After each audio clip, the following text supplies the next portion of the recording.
मुफ्ती साहब मुझे ये बताइए कि गवर्नर मदीना उस वक्त मरवान था, मरवान को बाकायदा लगाने वाला कौन था? देखिए इसमें दौरे हुकूमत के दौरे अमारत तो हज़रत अमीर मुआविया रज़ियल्लाहु तआला अन्हु का दौर था, तो उनका गवर्नर था ये मरवान। लेकिन ज़ाहिर है बदबख्ती तो एक आदमी अगर करता है, जिस तरह आज बहुत सारी दफ़ा ऐसा होता है कि ऐसी कार्रवाइयाँ निचला तबका डालता है कि बड़ों को पता नहीं भी होता है, तो बहरहाल ये कार्रवाई जो है ना ये मरवान की। लेकिन मुफ्ती साहब मैं यहाँ एक जरूरत करना चाहता हूँ सवाल, अगर आप हमने जब यजीद को डिस्कस किया, यजीद बराह रास्त करबला में मौजूद नहीं था, मगर आपने अपने ज़ुबान अक़दस से खुद ये फरमाया कि भले वो मौजूद नहीं था मगर हुक्मरान तो था ना, हाकिम तो था ना, तो सब कुछ उसी के खाते में डलेगा। तो अब भी जनाब मेरे माविया रज़ियल्लाहु तआला अन्हु हुक्मरान तो थे, हाकिम तो थे, उनका दौर तो था, तो उन्होंने मरवान को मदीना में गवर्नर ज़ाहिर के लगवाया बात, क्या वजह में यहाँ आप जरा मुझको बता दीजिए।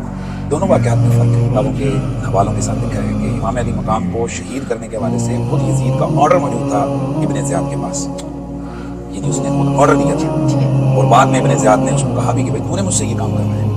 तो इस वजह से हम उसमें कहते हैं कि यजीद जो है ना वो कातिल है। और फिर उसके बाद अज़ान जब ये मामला हुए तो जब उसने कहा जी मैंने नहीं करवाया, तो उसने कहा कि जो कातिल है उनको सजा दे, तो उसने सजा नहीं दी गई। सजा जब नहीं दी तो इससे भी वाज़ेह हुआ कि उसने ये ऑर्डर दिया हुआ था। वो एक अलग टॉपिक है। यहाँ एक गवर्नर का इंडिविजुअल फेल है कि अचानक मतलब उनकी शहादत होती है तो उसने एक रिएक्ट किया, तो अब यहाँ कोई लिंक नजर नहीं आ रहा है, या नजर आ रहा है तो बताएं।